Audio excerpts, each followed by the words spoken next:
En el verano de 1973, en un pequeño pueblo costero del norte de España, el futuro de Elena y Julián desapareció sin dejar rastro. No fue un secuestro ni un crimen investigado por la policía, sino la evaporación de una promesa, el final abrupto del que todos hablaban como el amor más puro del lugar. Durante 50 años, la pregunta sobre por qué Julián se marchó de la noche a la mañana sin una sola palabra de despedida se convirtió en una leyenda silenciosa, una herida que nunca cicatrizó en el corazón de Elena. Todo permaneció como un misterio insondable, hasta que una joven pareja, al derribar una pared en la casa que un día fue el sueño de ambos, encontró la respuesta. ¿Cómo es posible que la verdad permaneciera oculta tanto tiempo, a la vista de todos, sellada tras un simple ladrillo? Antes de contarte cómo un ladrillo suelto en una vieja chimenea desató una cadena de acontecimientos que nadie pudo prever, comenta desde dónde nos estás viendo y suscríbete ya al canal. Créeme, no querrás perderte el modo en que un trozo de papel amarillento consiguió reescribir el pasado y reparar dos vidas rotas por el silencio. Lo que Clara y Mateo estaban a punto de descubrir no era solo una vieja carta, sino la llave que abriría una puerta cerrada durante medio siglo, revelando un sacrificio que había sido malinterpretado como la más cruel de las traiciones. Un descubrimiento que pondría a prueba todo lo que el pueblo, y especialmente Elena, creían saber sobre aquella fatídica mañana de 1973. El conflicto principal no residía en un crimen, sino en la ausencia de una explicación. Julián se había ido, simplemente. Un día estaba allí, hablando con Elena sobre el color con el que pintarían la habitación principal de la casa de su abuelo. Al día siguiente, su taller de relojería estaba cerrado, y nadie sabía su paradero. Para Elena, la incertidumbre fue un veneno lento. Las primeras semanas se aferró a la esperanza, inventando excusas plausibles. Un asunto familiar urgente, un viaje de trabajo inesperado. Pero los días se convirtieron en meses, y el silencio de Julián se hizo ensordecedor. La comunidad, al principio compasiva, pronto empezó a tejer sus propias teorías, cada una más dolorosa que la anterior, dejando a Elena sola en el centro de un torbellino de especulaciones y lástima. Elena, con apenas 20 años, era la personificación de la vitalidad. Amante de la literatura, soñaba con un futuro lleno de libros y del amor de Julián. Su risa era una melodía constante en las calles empedradas del pueblo. La marcha de Julián la apagó, se refugió en su trabajo en la biblioteca, rodeándose de las historias de otros para no tener que enfrentar la suya, que carecía de final. Hoy, a sus 75 años, es una mujer de una elegancia melancólica, respetada pero distante. Nunca se casó, nunca volvió a hablar de él. Dedicó su vida a los libros, como si en sus páginas buscaba la explicación que la vida real le había negado, convirtiéndose en la guardiana silenciosa de un amor que todos daban por muerto y traicionado. Julián, un año mayor que ella, era un joven relojero con las manos hábiles y el corazón lleno de promesas. Aprendiz en el taller familiar, su precisión con los mecanismos de los relojes era un reflejo de su carácter, metódico, paciente y profundamente leal. Para él, Elena no era solo un amor de verano, sino el engranaje central de su existencia. La casa que estaban a punto de reformar era el símbolo de ese futuro meticulosamente planeado. Tras su desaparición, nadie supo que se había marchado del país. Décadas más tarde, regresó al pueblo como un hombre viudo de 76 años con una tristeza perpetua en la mirada. Abrió un pequeño taller, pero sus manos ya no arreglaban solo relojes, sino que parecían intentar sin éxito reparar el tiempo perdido. Su historia había comenzado como tantas otras en el pueblo durante las fiestas de verano. Una mirada, un baile y una conexión que se sintió inmediata y predestinada. No era un amor de fuegos artificiales, sino de conversaciones tranquilas junto al mar y sueños compartidos en voz baja. Se convirtieron en el secreto a voz más bonito del lugar. Todos daban por hecho su matrimonio, su futuro entrelazado con el destino del pueblo. Aquella pequeña casa de piedra, la que el abuelo de Julián le había legado, no era solo un edificio, era el mapa de su futuro, el lienzo en blanco donde pintarían la vida juntos. Cada piedra suelta, cada viga de madera, era una promesa de felicidad que ambos sentían al alcance de la mano. La última tarde que pasaron juntos fue dolorosamente ordinaria, ajena a la tragedia que se cernía sobre ellos. Estuvieron en la casa, discutiendo sobre dónde iría la estantería para los libros de Elena y si debían conservar la vieja chimenea. Él le aseguró que la chimenea se quedaría, que sería el corazón de su hogar en las frías noches de invierno. Hablaron de cosas triviales, de planes para el fin de semana, de la vida que se extendía ante ellos con una certeza casi insultante. Se despidió con un beso y una promesa sencilla: «Nos vemos mañana». Una promesa que tardaría 50 años, una huida forzada y 2 vidas marcadas por el dolor en cumplirse, aunque ninguno de los dos podía ni siquiera imaginarlo. La agonía de Elena en los años que siguieron fue una procesión silenciosa de dolor. Cada rincón del pueblo era un recordatorio de lo que había perdido. El banco frente al mar donde Julián le pidió que fuera su novia, el camino hacia la biblioteca por el que paseaban juntos, la fachada de la pequeña casa abandonada que se erigía como un monumento a un futuro robado. Su familia, impotente, la vio marchitarse. Su madre intentó durante años animarla a seguir adelante, a conocer a otras personas, pero Elena había construido una fortaleza invisible a su alrededor. La herida no era la de un amor terminado, sino la de uno interrumpido. Una historia sin punto final que la obligaba a releer el mismo capítulo una y otra vez. La frustración con la falta de respuestas se convirtió en una constante. En aquella época, sin la tecnología actual, una persona podía simplemente desaparecer. No había registros de llamadas ni movimientos bancarios que seguir. La familia de Julián, parca en palabras, solo decía que se había ido a buscar un futuro mejor. Una explicación tan vaga que solo alimentaba las peores especulaciones. ¿Había encontrado a otra mujer? ¿Se había metido en problemas? ¿Alguna vez la había querido de verdad? Estas preguntas resonaban en la mente de Elena durante las largas noches de insomnio, erosionando su autoestima y su capacidad para confiar de nuevo. El dolor se transformó lentamente en un resentimiento sordo, un ancla que la mantenía atada a ese verano de 1973. Mientras tanto, la vida de Julián en el exilio fue una penitencia autoimpuesta. La decisión de abandonar a Elena para protegerla de las peligrosas afiliaciones políticas de su familia fue el acto más difícil de su vida. Se vio obligado a huir de España con sus padres de la noche a la mañana, bajo la amenaza de una persecución inminente por parte del régimen. La carta que le dejó, escondida detrás de aquel ladrillo suelto en la chimenea, era su única esperanza, su juramento de amor y su promesa de volver. Desde el extranjero intentó enviar más cartas, pero nunca llegaron. Vivió una vida funcional, se casó, tuvo un hijo, pero su corazón permaneció en aquel pueblo costero, congelado en el tiempo junto a la joven que nunca supo la verdad. Los años que siguieron para Elena se convirtieron en un ejercicio de supervivencia emocional. Su trabajo en la biblioteca pasó de ser una vocación a ser un refugio. Se rodeó de miles de historias con principio, nudo y desenlace, un orden narrativo que su propia vida le había negado. Cada mañana, al abrir las puertas, dejaba fuera el caos de sus propios pensamientos. Su rutina se volvió metódica, casi monástica. Desayuno a las 8, trabajo hasta las 2, un paseo solitario por la tarde y lectura hasta la noche. Evitaba las fiestas del pueblo y las reuniones sociales donde las parejas felices eran un recordatorio constante de su propia pérdida. Se construyó una vida predecible, un dique para contener el torrente de preguntas sin respuesta. Para el mundo era la culta y reservada señorita Elena, para sí misma era la guardiana de un mausoleo invisible. Mientras tanto, a miles de kilómetros de distancia, la vida de Julián era una condena silenciosa. El exilio, que en teoría debía ser un nuevo comienzo, se sentía como un final perpetuo. Se estableció con su familia en una ciudad gris e industrial de Francia, un lugar que no tenía el olor a sal ni el sonido de las olas que tanto anhelaba. Encontró trabajo en un taller de relojería, pero cada mecanismo que reparaba le recordaba el tiempo que se le escapaba, el tiempo que lo alejaba de Elena. Aprendió un nuevo idioma, hizo nuevos conocidos, pero nunca logró forjar una conexión real.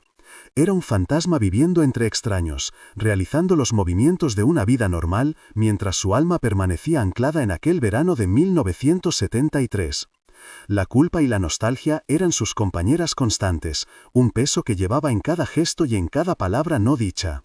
Las décadas pasaron como las páginas de un libro leído sin atención. En el pueblo, Elena se convirtió en una institución. Vio a los niños a los que les leía cuentos convertirse en adultos, casarse y traer a sus propios hijos a la biblioteca. Era una espectadora de la vida de los demás, siempre desde la barrera. El nombre de Julián se desvaneció de las conversaciones, convirtiéndose en un eco lejano, una leyenda local que los más jóvenes ni siquiera conocían. La casa de su abuelo, el símbolo de su futuro truncado, permanecía vacía, sus ventanas como ojos ciegos mirando al mar. Verla deteriorarse año tras año era una tortura silenciosa para Elena, un reflejo físico de su propia esperanza erosionada, de un sueño que se había convertido en ruinas a la vista de todos. Julián, por su parte, intentó construir algo parecido a una vida. Se casó con una mujer buena y comprensiva que siempre intuyó que una parte de su corazón pertenecía a otro lugar, a otra persona. Tuvieron un hijo, un ancla que lo ató a su nueva realidad y le dio un propósito. Fue un padre presente y un marido leal, pero la melancolía nunca lo abandonó por completo. Había noches en las que mientras su familia dormía, se sentaba en silencio mirando la luna y se preguntaba qué habría sido de Elena. ¿Se habría casado? ¿Habría sido feliz? Se imaginaba la vida que podrían haber tenido, los hijos que no nacieron, las risas que nunca compartieron. Su nueva familia, construida sobre el sacrificio de su primer amor, era a la vez su consuelo y su recordatorio constante de todo lo que había perdido para siempre. Con el tiempo, el dolor de Elena se transformó en una coraza. El abandono la había hecho desconfiada, y su soledad, que al principio fue una imposición, se convirtió en una elección deliberada. Se convenció a sí misma de que el amor era una trampa, una promesa efímera que solo traía sufrimiento. Se refugió en la lógica y el orden de los libros, donde las emociones estaban contenidas en el papel y no podían herirla. Desarrolló un humor ácido y una distancia emocional que mantenía a la gente a raya. Era más fácil ser vista como la solterona excéntrica que como la mujer a la que habían dejado plantada en el altar de sus sueños. Esta armadura la protegió de nuevos dolores, pero también la aisló del mundo, encerrándola en una prisión de orgullo y resentimiento que ella misma había construido. Lo que Elena nunca supo fue que Julián no se rindió tan fácilmente. Durante los primeros años de exilio, le escribió varias cartas. En ellas, le explicaba la huida forzosa de su familia, las amenazas políticas y el miedo que lo obligó a marcharse sin despedirse. Le reafirmaba su amor y su promesa de volver. Para evitar la censura del régimen, las enviaba a través de un contacto en una ciudad vecina, con la esperanza de que llegara a sus manos. Pero nunca recibió respuesta. Cada semana de silencio era una nueva puñalada a su esperanza. Empezó a creer que las cartas se habían perdido, o peor, que Elena las había recibido pero había decidido no contestar, que lo odiaba por haberla abandonado.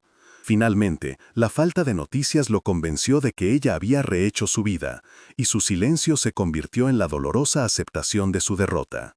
Así, ambos llegaron a la vejez por caminos separados, cargando con el peso de la misma historia, pero con versiones completamente opuestas. Elena vivía con la certeza de haber sido traicionada, mientras que Julián cargaba con la culpa de un sacrificio que creía inútil. Cuando enviudó, Julián decidió volver al pueblo. No buscaba una reconciliación, solo quería pasar sus últimos años en el único lugar que había considerado su hogar. Abrió un pequeño taller de relojería, convirtiéndose en otra figura solitaria del paisaje local. A veces, sus miradas se cruzaban a lo lejos en la plaza o en el mercado.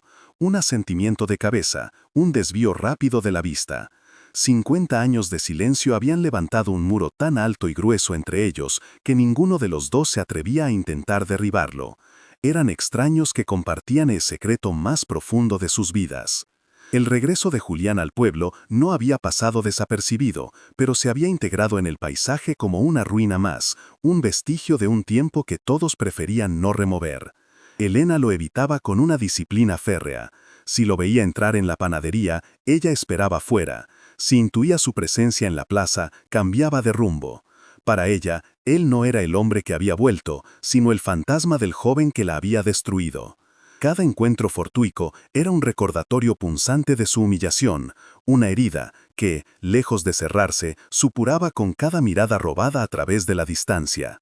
El pueblo entero contenía la respiración, observando a estos dos extraños que compartían un pasado tan profundo que su silencio conjunto resonaba más fuerte que cualquier palabra. Nadie se atrevía a preguntar, nadie se atrevía a intervenir, la historia parecía sellada para siempre. Y así habría seguido, de no ser por Clara y Mateo. La joven pareja, ajena a las leyendas locales, había comprado la casa abandonada del abuelo de Julián con la ilusión de construir su futuro. Para ellos, las paredes viejas no guardaban tristezas, sino oportunidades. Eran el soplo de aire fresco que el pueblo necesitaba, la encarnación de la esperanza en un lugar anclado en la nostalgia.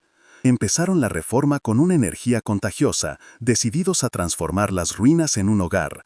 No sabían que, al hacerlo, no solo estaban levantando un nuevo edificio, sino que estaban a punto de desenterrar los cimientos de la historia más triste y silenciada del pueblo, una que cambiaría para siempre su percepción del amor y del tiempo. El catalizador de todo fue un martillo y un ladrillo suelto. Mientras Mateo derribaba una pared interior para ampliar el salón, notó que uno de los ladrillos de la vieja chimenea se movía. La curiosidad pudo más que el ritmo de la obra. Dejó sus herramientas y con cuidado lo extrajo. Detrás, en un pequeño hueco oscuro, había una caja de madera de nogal cubierta por el polvo de medio siglo. El ruido de la demolición cesó de golpe. Un silencio casi sagrado llenó el espacio. Clara se acercó y ambos se arrodillaron frente al pequeño hueco, como si hubieran descubierto la entrada a una tumba olvidada. Lo que no imaginaban era que en lugar de un tesoro material, estaban a punto de encontrar algo infinitamente más valioso, una verdad perdida. Con manos temblorosas, abrieron la caja. Dentro, una fotografía en blanco y negro de una joven de sonrisa luminosa, y a su lado, un sobre amarillento sellado con cera. En el sobre, una caligrafía elegante y firme había escrito un único nombre: Elena. Clara reconoció al instante a la mujer de la foto. Era una versión joven y vibrante de la señorita Elena, la bibliotecaria jubilada. La imagen transmitía una felicidad tan pura que resultaba doloroso contrastarla con la mujer melancólica que conocían. Se miraron, comprendiendo que habían tropezado con algo íntimo y profundo. Aquella caja no era un simple hallazgo, era una cápsula del tiempo, un mensaje en una botella que había esperado 50 años para llegar a su destinataria. La decisión de abrir la carta no fue fácil, pero sentían que el destino los había puesto en ese camino. Las palabras de Julián, escritas con la urgencia de quien sabe que su mundo está a punto de desmoronarse, contaron la historia que nadie conocía. Hablaba de la huida forzosa de su familia, de las amenazas del régimen, del miedo a que su relación con ella la pusiera en peligro. Le explicaba que su marcha no era un adiós, sino un espérame. Le juraba su amor eterno y le prometía volver en cuanto fuera seguro. Era una declaración de amor y un acto de sacrificio desgarrador. La narrativa de la traición que había definido la vida de Elena se hizo añicos en ese instante, revelando una historia de protección y amor incondicional que había sido trágicamente malinterpretada. De repente, las piezas del rompecabezas encajaron con una claridad devastadora. Elena, la mujer que se había blindado contra el mundo, no había sido abandonada, sino protegida. Julián, el hombre silencioso que reparaba relojes como si intentaba detener el tiempo, no era un traidor, sino un héroe anónimo de su propia tragedia. Clara y Mateo sintieron el peso de esa verdad como si fuera propia.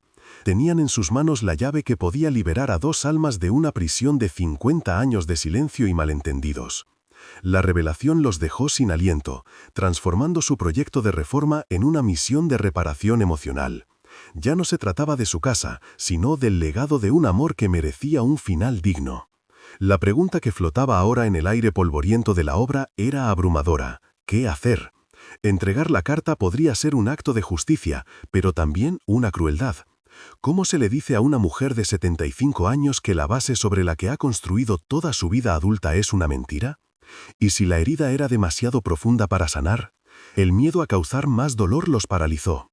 Durante días, la caja permaneció sobre la mesa de la cocina, una presencia silenciosa que los interpelaba constantemente. La reforma se detuvo, su futuro quedó en suspenso, eclipsado por la urgencia de resolver un pasado que no les pertenecía, pero que, de alguna manera, ahora estaba en sus manos. Fue entonces cuando Clara encontró a doña Carmen, la vecina más anciana de la calle y amiga de la madre de Elena. Con la excusa de pedirle una receta, Clara le habló de la casa y, con cautela, le mencionó el hallazgo de viejos papeles. Los ojos de Carmen se iluminaron con una tristeza lejana.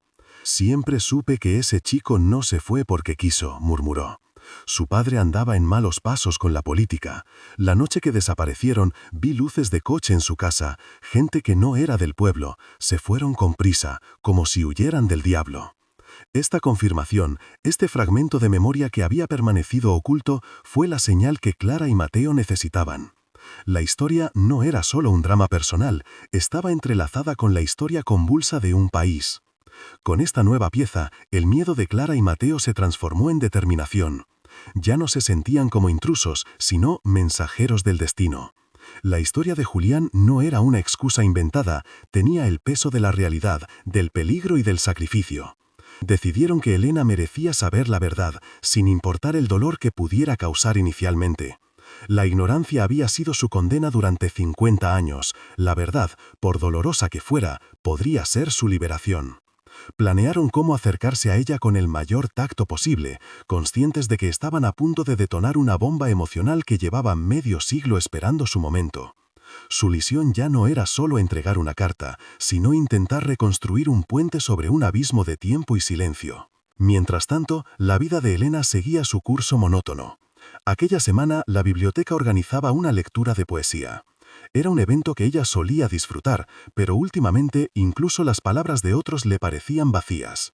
Sentada irada en la primera fila, escuchando versos sobre el amor perdido y el paso del tiempo, su mente viajó, como siempre, a aquel verano de 1973.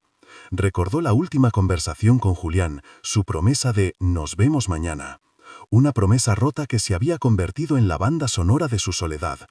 Lo que no sabía era que a pocos metros de allí, dos jóvenes estaban a punto de reescribir esa banda sonora, de cambiar la nota final de una canción que ella creía haber terminado de escuchar hace mucho, mucho tiempo. Clara esperó, con el corazón latiéndole en la garganta, a que el evento terminara. Vio a Elena aplaudir con una cortesía distante, sus ojos ya perdidos en algún punto más allá de las paredes de la biblioteca. Acercarse a ella en ese momento se sentía como profanar un templo. Cada paso que daba hacia la anciana era un paso hacia la detonación de una vida entera. Llevaba la carta en el bolso y su peso parecía aumentar con cada segundo, como si contuviera no solo papel y tinta, sino el destino de dos personas. Sabía que no había una manera fácil, no había palabras que pudieran amortiguar el impacto de 50 años de una verdad oculta. Solo podía esperar que, tras la inevitable explosión de dolor, quedara espacio para algún tipo de paz, para una reconstrucción tardía pero necesaria. Se acercó a Elena mientras ésta recogía sus cosas, con una excusa ensayada sobre un libro de historia local. Elena la escuchó con su amabilidad profesional, pero sus ojos delataban un cansancio profundo. Y sobre la casa, continuó Clara, bajando la voz, estamos avanzando mucho, pero hemos encontrado algo que no nos pertenece. La expresión de Elena no cambió al principio. Probablemente esperaba que le hablara de viejos trastos o documentos sin valor. Pero entonces Clara añadió, estaba escondido en la chimenea, en una pequeña caja de madera. Creemos que es suyo, o que al menos estaba destinado a usted. En ese instante, una grieta apareció en la tranquila fachada de Elena. Una chispa de alarma, de una memoria dolorosa y enterrada, se encendió en su mirada por primera vez en décadas. Con manos que temblaban ligeramente, Clara sacó el sobre amarillento de su bolso y se lo tendió. «Lleva su nombre», dijo en un susurro. Elena fijó la vista en la caligrafía de la cubierta. Era la letra de Julián. Inconfundible. 50 años no habían sido suficientes para borrarla de su memoria. El aire pareció volverse denso a su alrededor. No lo cogió de inmediato, lo miró como si fuera un fantasma, un objeto imposible que desafiaba todas las leyes de su realidad cuidadosamente construida. El murmullo de la gente saliendo de la biblioteca se desvaneció hasta convertirse en un zumbido lejano. Para Elena, en ese momento solo existían ella y ese trozo de papel que prometía ser o bien su absolución o su condena final. Finalmente, con un gesto lento y casi ceremonial, lo tomó. No dijo nada, no abrió la carta, simplemente asintió con la cabeza, un gesto casi imperceptible, y se marchó. Su camino a casa, que normalmente recorría en un estado de distracción automática, se convirtió en una peregrinación. El sobre en su mano se sentía a la vez ligero como una pluma y pesado como una lápida. Cada paso era una batalla entre el impulso de romper el sello y el terror a lo que pudiera encontrar dentro. Durante 50 años había vivido con la certeza de una historia, la del abandono.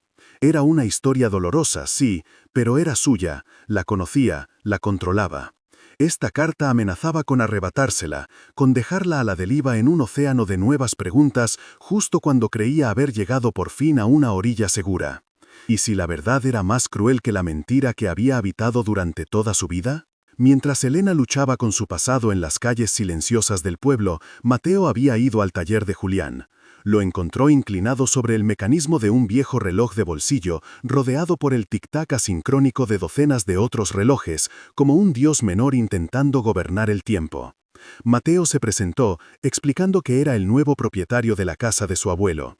La mirada de Julián se ensombreció al oírlo, una reacción casi imperceptible, pero cargada de una vida de nostalgia. Con la misma delicadeza que Clara, Mateo le explicó lo que habían encontrado. No mencionó la carta al principio, solo habló de una caja, de una fotografía, de una joven Elena. Vio cómo la coraza de Julián se resquebrajaba, cómo sus manos, tan firmes y precisas, se detenían sobre los engranajes. Había también una carta, dijo finalmente Mateo. Para ella. Nunca fue abierta. La revelación golpeó a Julián con la fuerza de una ola. Se apoyó en su mesa de trabajo, el rostro pálido. Todos esos años había vivido creyendo que ella había recibido su carta y había elegido el silencio. Se había imaginado su ira, su desprecio, su decisión de seguir adelante. Ese silencio había sido la prueba de su fracaso, la confirmación de que su sacrificio había sido en vano. Pero la verdad era infinitamente más trágica. Ella nunca había sabido. Su mensaje de amor y protección se había quedado atrapado en el tiempo, sellado detrás de un ladrillo, mientras sus vidas se desviaban por caminos de dolor y malentendidos. No había sido rechazado, simplemente nunca había sido escuchado. Está con ella ahora. Clara se la ha entregado hace unos minutos, le informó Mateo, sintiendo la urgencia del momento. Julián levantó la vista y en sus ojos había una tormenta de emociones que había mantenido reprimida durante medio siglo: culpa, esperanza, miedo y un amor que se negaba a morir. El tic-tac de los relojes en el taller de repente sonaba diferente, no como el paso implacable del tiempo, sino como una cuenta atrás.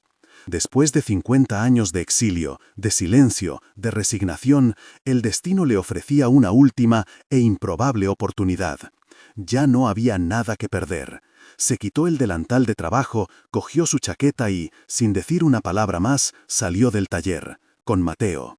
Juntos caminaron hacia la casa de Elena, hacia la verdad que esperaba por fin ser leída. Elena llegó a su casa y cerró la puerta, apoyándose en ella como si el mundo exterior fuera de repente demasiado ruidoso, demasiado vasto. Dejó la carta sobre la pequeña mesa del recibidor, junto a las llaves que usaba cada día, y la observó durante un largo rato. Era un objeto de otro tiempo, un fantasma de papel.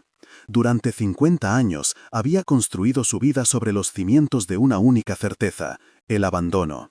Abrir ese sobre era arriesgarse a que todo su mundo, esa fortaleza de soledad y progrullo, se derrumbara. Sus dedos, arrugados por el tiempo, rozaron el sello de cera, todavía intacto. Con un temblor que no sentía desde su juventud, lo rompió.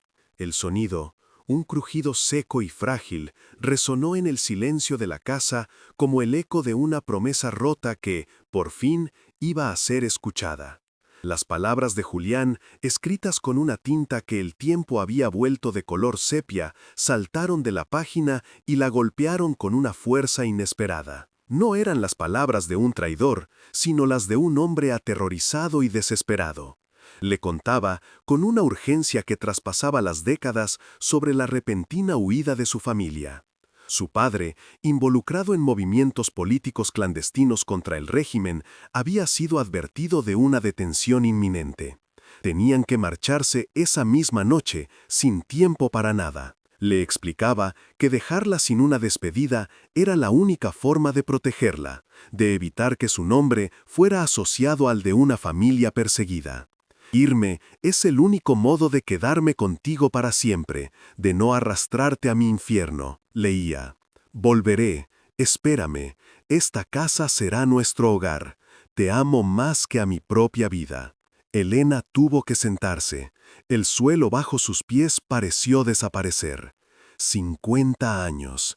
50 años de resentimiento, de noches en vela preguntándose qué había hecho mal, de un corazón blindado para no volver a sentir. Todo basado en un error, en un terrible y trágico malentendido. No había sido abandonada, había sido salvada.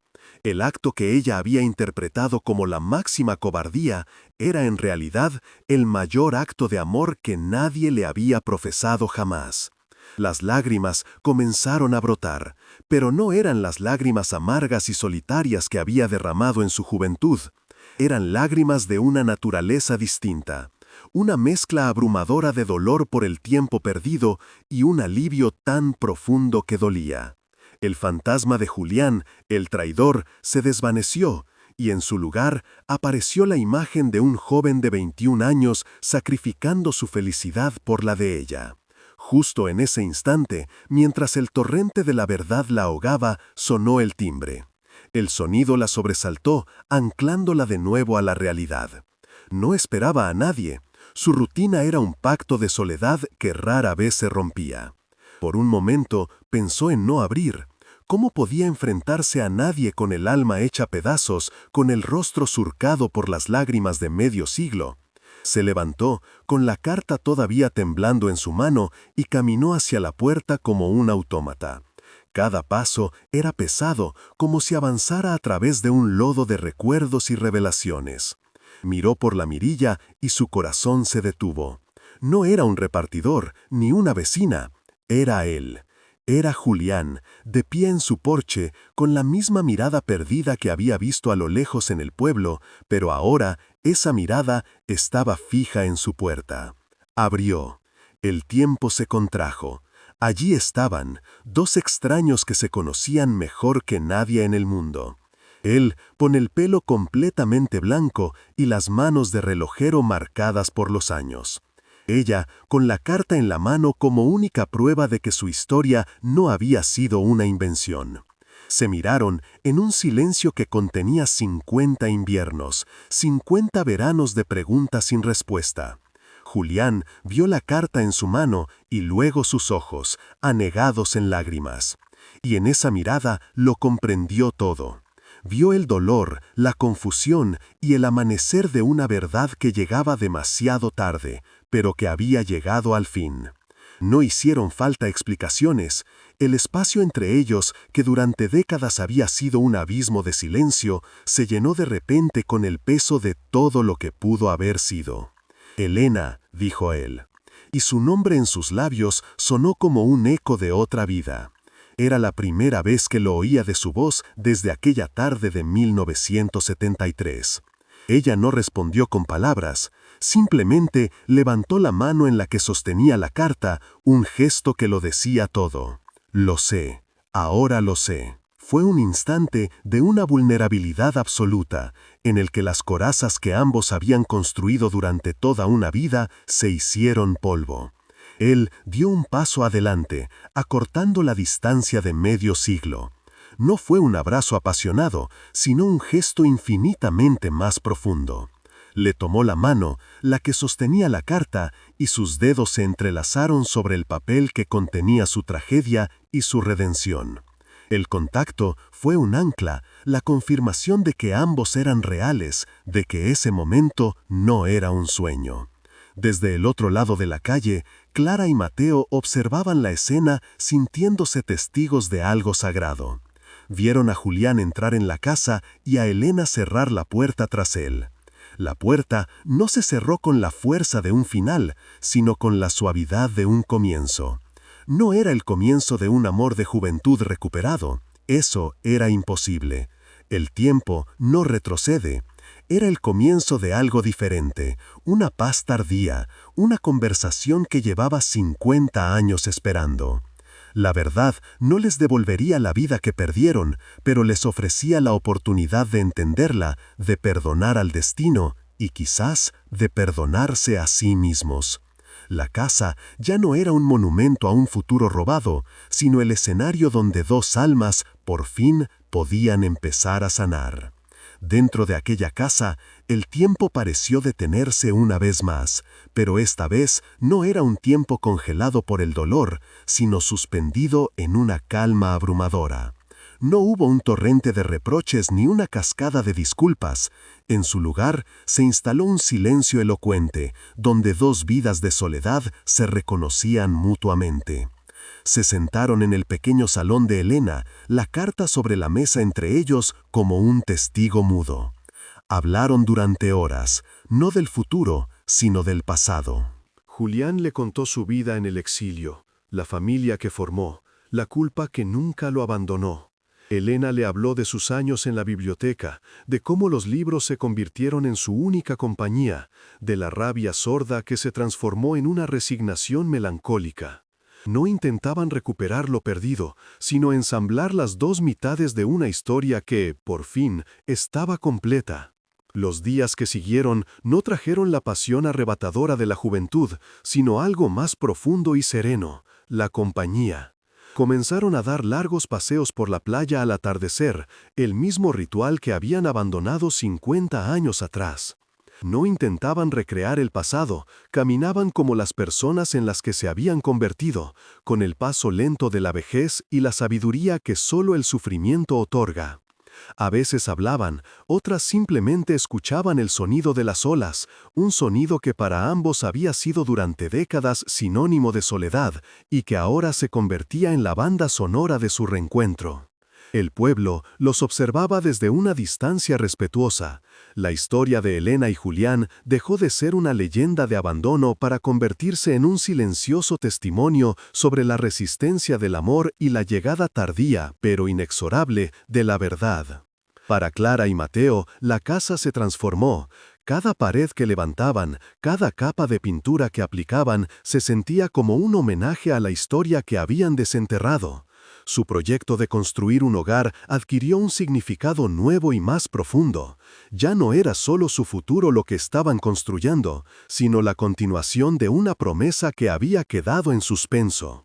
Ser testigos de la paz reencontrada de Elena y Julián fortaleció su propio vínculo, enseñándoles una lección que ninguna planificación de boda podría ofrecer, que el amor más fuerte no es el que nunca se rompe, sino el que encuentra la manera de sanar, incluso a través de las grietas del tiempo. Su casa, que había sido el epicentro de una tragedia silenciosa, se convirtió en el símbolo de que nunca es tarde para que la verdad abra una puerta. No intentaron ser los jóvenes que fueron, la vida les había arrebatado esa posibilidad y ambos eran lo suficientemente sabios como para no intentar recuperarla. En su lugar, eligieron ser compañeros. Julián no se mudó a casa de Elena, ni ella a la de él. Mantuvieron sus espacios, pero unieron sus soledades. Él pasaba las tardes en el pequeño jardín de Elena, ayudándola con las plantas mientras ella leía en voz alta fragmentos de sus libros favoritos. A veces, él traía un viejo reloj de su taller y lo reparaba en silencio a su lado, el suave tic-tac llenando el aire como un corazón que volvía a latir. No necesitaban grandes gestos ni declaraciones, su amor se manifestaba en la simple y profunda comodidad de estar juntos, de saber que, al final del día, ya no estaban solos en su historia. Una tarde, Julián llegó a casa de Elena con una pequeña caja de herramientas y, sin decir nada, se dirigió al viejo reloj de pared del salón, uno que llevaba décadas sin funcionar. Era el reloj de su abuela, un objeto que Elena había conservado por pura nostalgia, aunque su silencio era un recordatorio constante del tiempo detenido. Con la paciencia de un cirujano, Julián desmontó el mecanismo, limpió cada engranaje y ajustó los resortes desgastados. Después de una hora de trabajo meticuloso, las manecillas volvieron a moverse y un suave carillón llenó la casa por primera vez en 50 años. Elena lo observó, con lágrimas en los ojos. Julián no podía devolverle los años perdidos, pero había hecho algo igual de milagroso. Había puesto en marcha el tiempo justo donde se había detenido. La transformación fue sutil pero innegable. La elegancia melancólica de Elena dio paso a una serenidad luminosa. La tristeza perpetua en la mirada de Julián fue reemplazada por una calma que parecía haber estado buscando toda su vida. No obtuvieron el final feliz que soñaron a los 20 años, sino algo infinitamente más maduro y quizás más valioso: la paz. Su historia se convirtió en una parte silenciosa del alma del pueblo, un recordatorio de que las heridas más profundas pueden sanar y que el perdón, especialmente el que uno se concede a sí mismo, es la única llave que realmente puede liberarnos del pasado. No recuperaron una vida, pero sí la dignidad de su propia historia, dándole un final que no fue de cuento de hadas, sino de una justicia poética y profundamente humana. La historia de Elena y Julián no tuvo el final que soñaron en su juventud, pero quizás tuvo uno más significativo. Su amor, encapsulado durante 50 años, no se reavivó como una llama pasional, sino que se transformó en una luz serena que iluminó el tramo final de sus vidas. No recuperaron el tiempo perdido, pero sí el sentido de sus propias historias. El legado que dejaron no fue el de una tragedia romántica, sino una prueba irrefutable de que la verdad, por tardía que sea, tiene el poder de sanar las heridas más profundas. Su reencuentro no borró el dolor de las décadas de ausencia, pero lo resignificó, convirtiendo una vida de resentimiento y otra de culpa en un epílogo de paz compartida, de perdón silencioso y de una comprensión que trascendía las palabras. Para la comunidad, su historia dejó de ser un cotillo enterrado para convertirse en una leyenda viva, un recordatorio silencioso de que las apariencias rara vez cuentan la historia completa. El pueblo los observaba con un respeto casi reverencial, viendo en sus paseos por la playa no a dos amantes reencontrados, sino a dos supervivientes que habían conquistado el tiempo. Para Clara y Mateo, la lección fue aún más profunda. La casa que estaban construyendo ya no era solo un proyecto de futuro, sino un santuario edificado sobre los cimientos de una verdad redentora. Cada ladrillo que ponían era un homenaje a la paciencia, al sacrificio y a la importancia de no dejar que el silencio gane la batalla. Su hogar se convirtió en un símbolo de que el amor más sólido es aquel que tiene el valor de derribar muros, tanto físicos como emocionales. Sus últimos años juntos fueron un ejercicio de serena compañía. No hubo intentos de recuperar besos perdidos ni de llenar el abismo de 50 años con palabras forzadas. Su conexión se basaba en algo más fundamental: la simple presencia. Se sentaban juntos durante horas, ella leyendo, él reparando algún viejo mecanismo, y en ese silencio compartido se decían todo lo que no se habían podido decir. Julián le enseñó a Elena a ver el paso del tiempo no como un enemigo que roba, sino como un artesano que, aunque a veces de forma cruel, moldea el carácter y revela la esencia de las cosas. Y Elena, a su vez, le enseñó a Julián que las mejores historias no siempre tienen un final feliz, pero sí pueden tener un final justo, un final que ponga cada pieza, por fin, en su lugar. La vida de Elena y Julián nos demuestra que el tiempo, por sí solo, no cierra todas las heridas. A veces se necesita una llave, un catalizador inesperado, como una carta escondida tras un ladrillo, para forzar la puerta del pasado y dejar que la luz entre. Su historia es un poderoso testimonio sobre cómo un único malentendido puede generar océanos de soledad y cómo una sola verdad, aunque llegue medio siglo tarde, puede ser suficiente para calmar la tormenta. Nos recuerda que, detrás de las fachadas silenciosas de nuestras ciudades y pueblos, existen innumerables historias esperando ser escuchadas, verdades anhelando ser descubiertas, y que la paz, aunque a veces parezca un destino inalcanzable, siempre está a una revelación de distancia, esperando pacientemente el momento adecuado. Si crees que ninguna historia merece ser olvidada y que la búsqueda de la verdad es fundamental, por favor comparte este video. No olvides suscribirte para más investigaciones profundas sobre casos que necesitan ser contados. Gracias por escuchar.